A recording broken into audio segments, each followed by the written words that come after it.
Welcome to day 4 of the trash can manifestation. I'm so excited that we're here. And you know what? You guys have been doing a fantastic job. Whether you've done the practices as soon as the video has come out, or you've sort of held back and waited for a little while before you dipped a toe in and tried the practices, or you've done none of the practices and have just been consuming the video, you are doing this perfectly. You are getting exactly what you need out of this. It's been mind-blowing to watch you guys follow these simple steps that I've been laying out in these videos and create these massive energetic shifts in your lives. Like literally somebody made a post in the group about how they're riding on the High Vibe Express this week just by doing these practices. If you've fallen behind, don't worry about it. There's still time. You can binge all of the content in one go. You can do all of the practices in one go.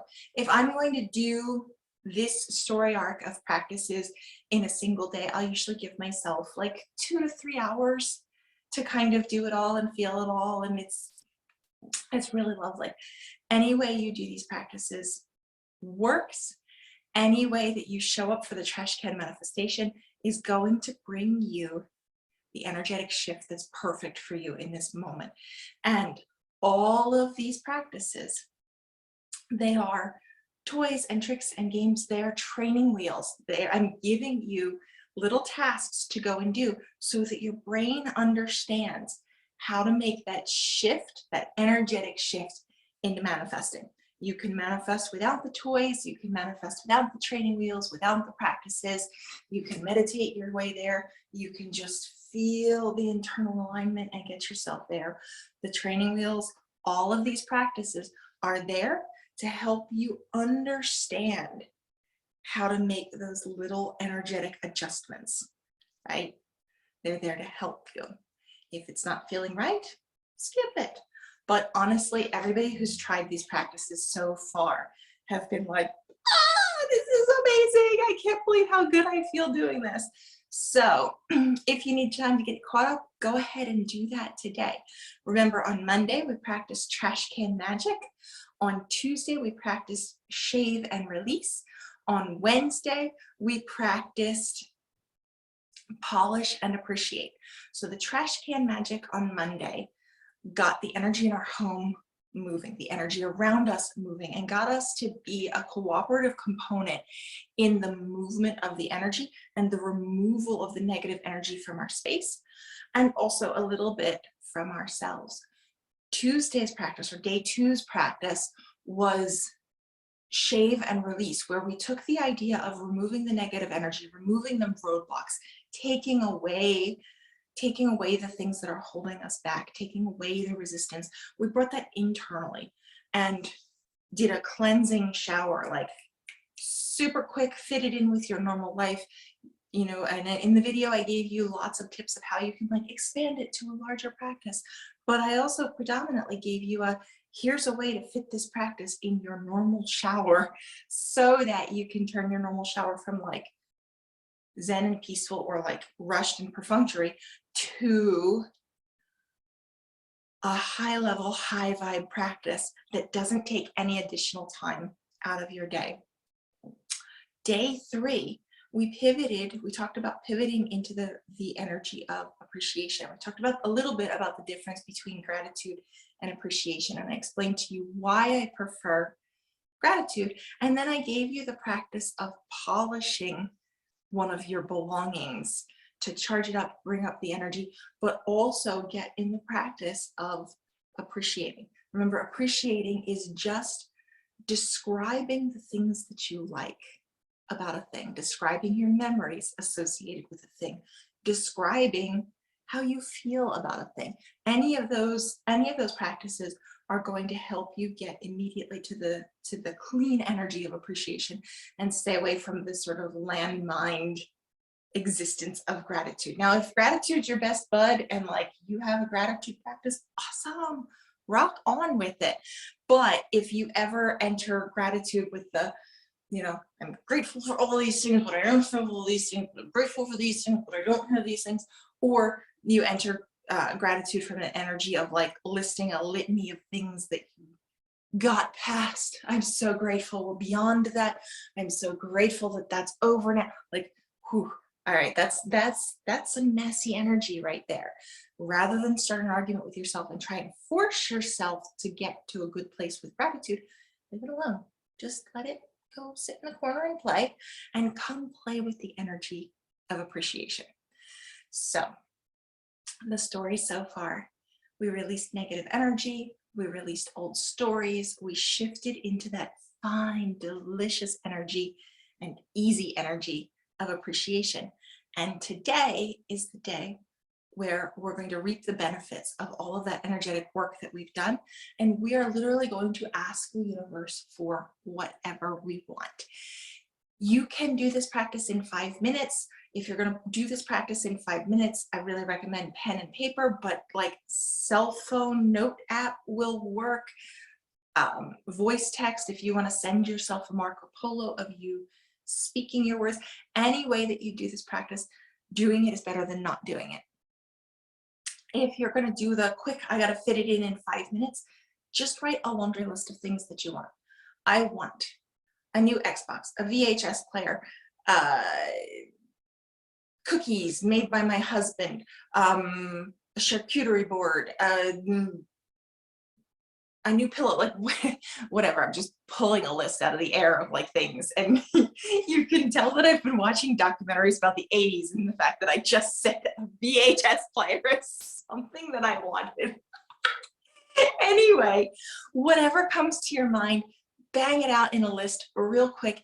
It's super powerful. Like, just writing the list is powerful enough that about a third of those things are going to come to you anyway, just automatically. The more things on your list, the better. What I found is that when you write a desire list, about a third of the things are just going to fall in your lap naturally. Like, you don't have to do any effort whatsoever. The next third of the things, maybe you need to do a little more active manifestation. Maybe you need to do more regular practices, like the practices that we did this week, but also like the hundreds of other practices that I have, that I use, that I teach my clients in my masterminds and my one-to-one containers, that can really get you there quickly for that next third. And then the last third really takes a little more attention, a little more focus, and a little more tool use to get you there. No matter what, the first third is going to happen. The second third is going to happen with just a little bit of effort.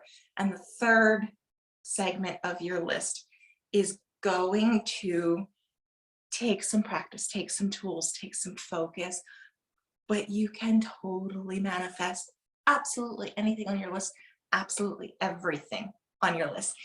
Here's the thing. If you're going to get a third, and a third, no matter what, you ask for 10 things, 3 things are going to happen easily. 3 things are going to take some effort, and 3 things are going to take like some serious commitment. The same thing is true if you ask for 100 things. So when you did this desire list, I want you to put as much on it as possible.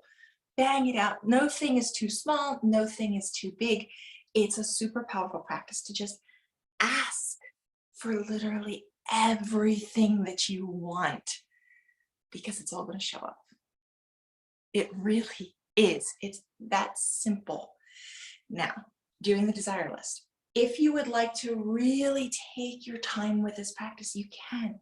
It's so lovely to find a cozy corner of the couch in the sun with a cup of your favorite tea and maybe some nice biscuits and like your favorite pen and that new journal that you've just brought, and sit down and really spend some time with your desire list.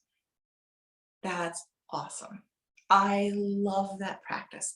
The idea of setting the mood, being in a space that you enjoy with the creature comforts that you enjoy, that's going to raise your vibe even more. If you've got the luxury of time, it doesn't have to be a perfunctory, I want bang, bang, bang, bang, bang, bang, bang, bang, bang.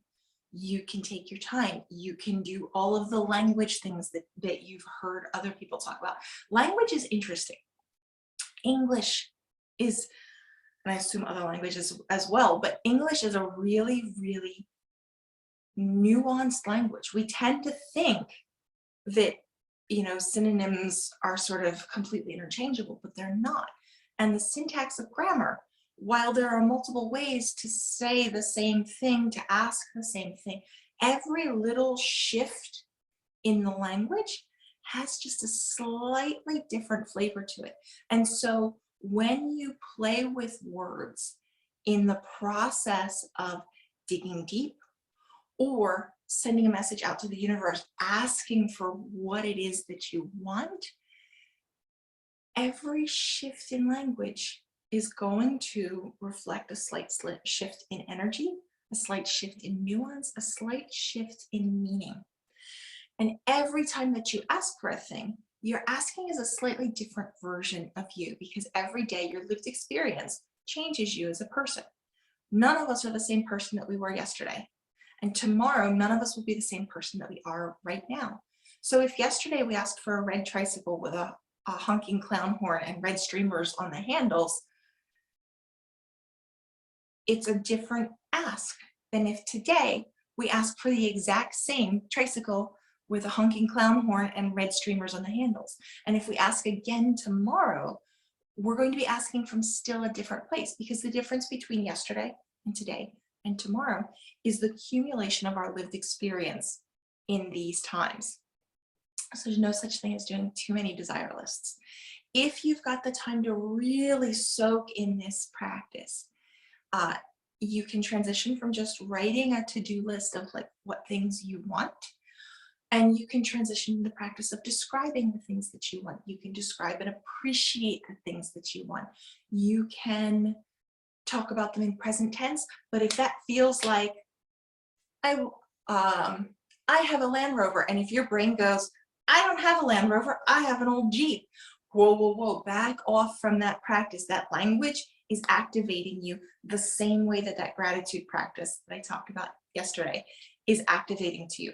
We're looking for ways for the language to be easy, you know, like a softer reframe. Instead of, I have a Land Rover, no you don't, you have a Jeep. It could be, I am attracting a Land Rover. At which point that little realistic part of your brain that's grounded in reality says, I got nothing to argue with. Like, you did not say anything that was false, but what you did was you sent the message that I'm open to receiving this Land Rover. I'm looking for this Land Rover. I'm aware that this Land Rover is coming for me, and you know, here it comes. It's coming, right? So, yeah, watch your language. Watch your language. That's one of the things that my clients and I really, really get good at, is paying attention to what language works for each individual, what language smooths that internal conflict, that internal dialogue of I want but I can't have, but I want but I can't have, but I want but I don't have, but I want but I don't have. We're always looking for ways to make that easier and smoother, and that's the other component. So part of what I'm teaching you is, here is the physical thing to do that is the training wheels of how the energetic thing works, and at the same time we're learning how your brain works and how your language works and how all of that sort of fits together to give you the easiest path from starting point to I'm a queen of manifestation and I can attract absolutely anything, right? Because that's what I do with my clients and my students, is we do learn to get to the point where like we can handle any situation, we can manifest absolutely anything. Another practice with your desire list is that you can just talk about the feelings. So I desire a trip to Cabo. With my trip to Cabo, I would feel so serene and relaxed. I think there's beaches there, right? Yeah, I think there's beaches. I would sit on the beach with my umbrella drink and I would just feel sleepy and warm. I would feel the sun on my skin. I would be able to smell the ocean. Notice how I'm like bringing in the five senses, wiggling my toes in the sand and like not only am I describing the things that I'm feeling, but I'm also sort of imagining myself there, playing make-believe, pretending that I'm there, and sort of embodying the feeling of being there as I'm writing out this descriptive list of what I want. So you can take as much time or as little time as you want when you're writing a desire list. There are many, many ways to write a desire list. Any way that you write a desire list, it is going to send a powerful message out to the universe of this is what I'm looking for. This is what's coming to me. It's also going to send a really powerful message to your subconscious. We receive so many bits of information in a day.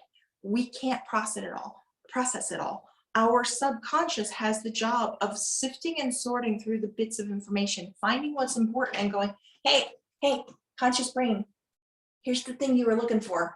You were looking at food, and you were looking at warmth, and you were looking for late emails. So here are all the things that you wanted me to keep an eye out for.